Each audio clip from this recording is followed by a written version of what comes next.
All right. And then how you hire someone, at what point do you know this isn't working? Right? Because they're going to get a lot of no's, like, but Yeah.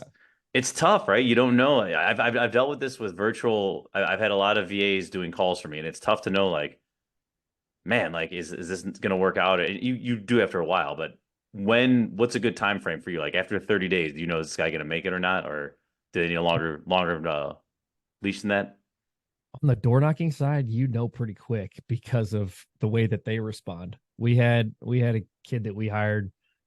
He was in for 2 weeks, and we set the expectation. We're like, man, this is going to be a long play. It may be a month, it may be 2 months until you get a deal that's closed on.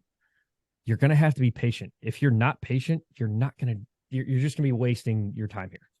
Mhm. And he came to us 2 weeks later and said, "Yeah, this isn't for me." So these guys will kind of tell us up like after about 30 days if they're invested. You can tell that they're invested because they're showing up to every meeting. They're actively asking you questions about how can I get better.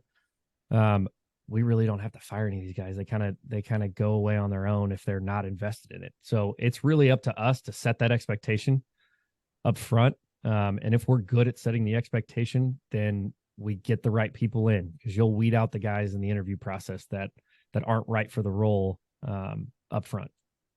Got it.